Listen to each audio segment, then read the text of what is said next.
Welcome back to the Zells podcast. I'm here with myself, Shaq, Espin, and Zia. This is episode Pi. Roll the clip.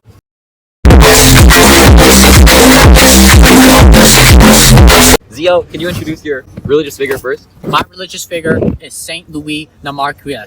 Now, everyone introduce your religious figures. Could you give us a little bit about your religious figure? Saint Louis de Mauric was born on August 12, 1591 near Ferry-en-Brie near Meaux, France. And she also died in Paris on March 15, 1660. See. Alright, Espin, can you introduce your religious Figure. My religious figure is Brian Massengale. He's a black priest in the Catholic Church and is also gay. He echoes Martin Luther's message, and he also teaches religious ethics. Alright, Richard, can you introduce your religious figure? My religious figure is Saint Martin de Porres. He was born in Lima, Peru on December 9, 1579, and he died on November 3rd, 1639. Alright, Jack, can you introduce your religious figure? Certainly. My religious figure is Dorothy Day. She was born in New York on November 8th, 1897, and died November 29th, 1980, also in New York. Nazia, can you explain a little bit more about your person and why they challenged Catholic beliefs? She didn't necessarily challenge Catholic beliefs, but she had quite a hard life. From a young age, a lot of her loved ones died because her mother died when she was young, and her father died when she was only 15. Eventually, she married Anthony Legras, and they had a son. But then, due to a long illness, the husband died in 1625. So clearly, she had quite a bit of loss in her life, which inspired her to help others through the Daughters of Charity of Saint Vincent de Paul. And did she start this charity, or was No. she? Vincent de Paul started this charity, but he certainly couldn't have done it without Saint Louis, because she worked incredibly hard to go around hospitals all over France and to spread God's love and message through the Holy Spirit.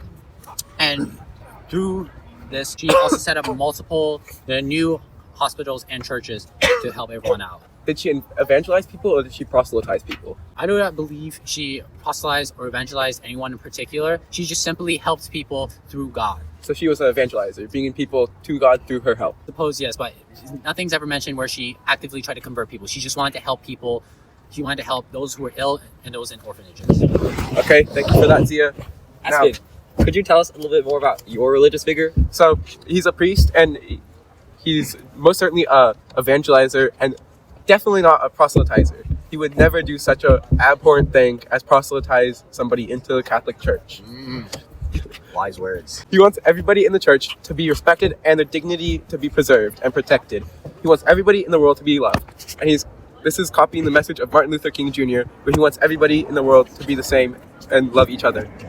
He believes that social ethics is very important, and he is very concerned with social justice. Richard, tell us about your person. So, as I said, Saint Martin de Porres was born in Lima, Peru in 1579.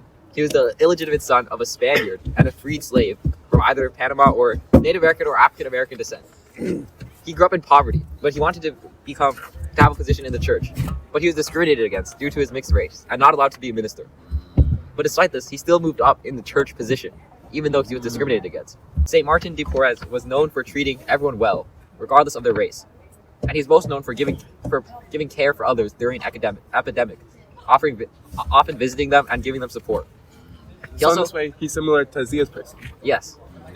He also founded an orphanage, and his interpretation of the good news is to give other people God's gifts, which he spent most of his life doing. And he unfortunately died at age 60 due to illness. But St. Martin de Porres was beatified by Pope Gregory XVI on October 29, 1837, and later canonized by Pope John the 23rd on May 6, 1962.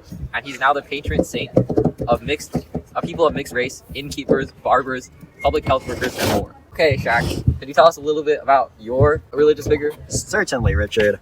My religious figure is Dorothy Day. She was born in New York on November 8th, 1897, and both of her parents were Protestant. However, they did not introduce her to the church, and she forced them to baptize her when she was 13. At the age of 16, she enrolled in college, where she stayed for 2 years and continued to live a bohemian lifestyle for the rest of her life. She was arrested for protesting outside of the White House. After having a child, she was considering becoming Catholic, openly Catholic, but her boyfriend did not like that. So, after she openly became Catholic, her boyfriend left her and her child. Throughout her years, she wrote over 20 books and many other news articles. She also started the Catholic Worker Movement, which was a newspaper which was very successful and even had its own newspaper. Her spiritual views were that she thought everyone should be devoted to the saints and mystics. So Jack and Zia, I noticed that your two religious figures both had children. Do you notice any other similarities between these two religious figures? That's a good question, Espen. One thing I can see between St. Louis and Dorothy Day is that they traveled a lot. And they both have children? Yes, and they both had children to push their movement and give out help.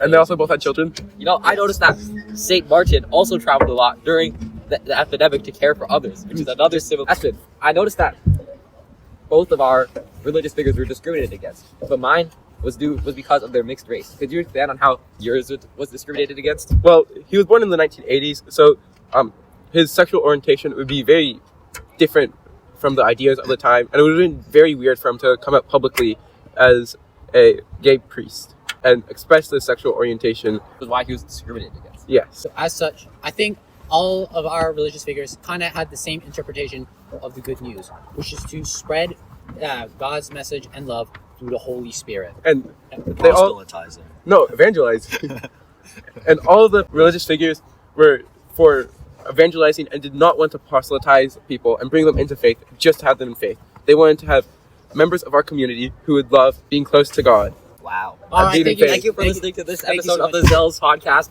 This was Richard, Espen, Zia, and Shaq. Thank you for listening. Don't listen to what anybody else says. Have a good day. And enjoy this listen middle more. pipe sound.